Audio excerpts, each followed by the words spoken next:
आज निसर्गाच्या सानिध्यामध्ये आपण एक छानशी गोष्ट ऐकूया. आणि गोष्ट ही सगळ्यांना माहिती असणारी गोष्ट आहे. मग तर अजूनच मजा येईल, है ना? तर एक होती चिव, एक होता काऊ. आठवली ना? ओके. सो एक होती चिव, एक होतं काऊ. चिवचं घर होतं मेणाचं, काऊचं घर होतं शेणाचं. काऊ म्हणजे कावळा. ओके. तर चिमणीचं जे घर होतं ते कसलं होतं? मेणाचं होतं. आणि कावळ्याचं जे घर होतं ते कसलं होतं? शेणाचं होतं.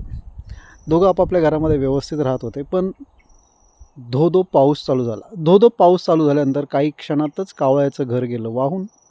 कावळा पडला उघड्यावरती. आणि मग त्यांनी मदतीसाठी म्हणून काय करावं, तर तो आला चिमणीच्या घराकडे. चिमणीच्या घराकडे आला. तिथं आल्यानंतर बघतो तर काय, की चिमणीच्या घराचं दार बंद. मग त्यांनी दार ठोकवलं आणि बाहेरून आवाज देऊ लागला, चिवताई चिवताई दार उघड. आतून आवाज आला, चिमणीचा गोड आवाज आला आतून, कावळे दादा थांब जरा, माझ्या बाळाला मी आंघोळ घालते आणि मग दार उघडते. कावळे दादा बिचारे बाहेर थांबले. करणार काय? बाहेर थांबले आणि थोड्या वेळाने पुन्हा एकदा दार वाजवलं. पुन्हा एकदा कावळे दादांनी आवाज दिला, चिवताई चिवताई दार उघड. आतून परत गोड आवाज आला चिवताईचा. काय गोड आवाज आला, की कावळे दादा 2 मिनटं थांबा, आता आंघोळ घातली, आता जरा त्याचा मेकअप करते, गंध पावडर करते आणि मग मी दार उघडते.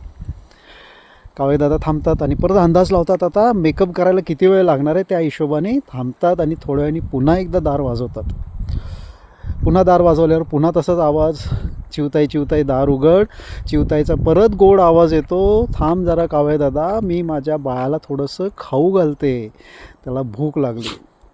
असं बोलल्यानंतर परत कावळेदादा थांबतात, अंदाज लावतात की आता भूक लागली, जेवायला घालते म्हणजे किती वेळ लागेल, त्या हिशोबाने परत एकदा काय करतात, की ते थांबतात. थोड्या वेळाने पुन्हा एकदा दार वाजवतात आणि विचारतात, चिवताई चिवताई दार उघड.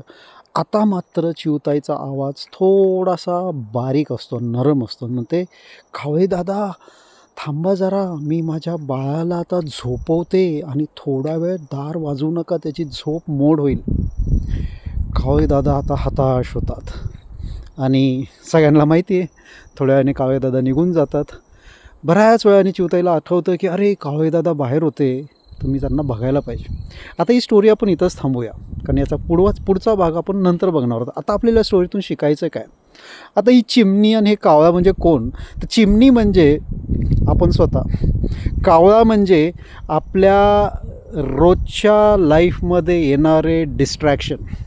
म्हणजे आपण एखादं काम हातामध्ये घेतलं, की ते काम पूर्ण करायला गेलं, की कुठला तरी एक कावळा असा डिस्ट्रॅक्शन म्हणून येतो. आता आपल्या लाईफमधलं डिस्ट्रॅक्शन प्रत्येकाला आपापले माहिती आहेत.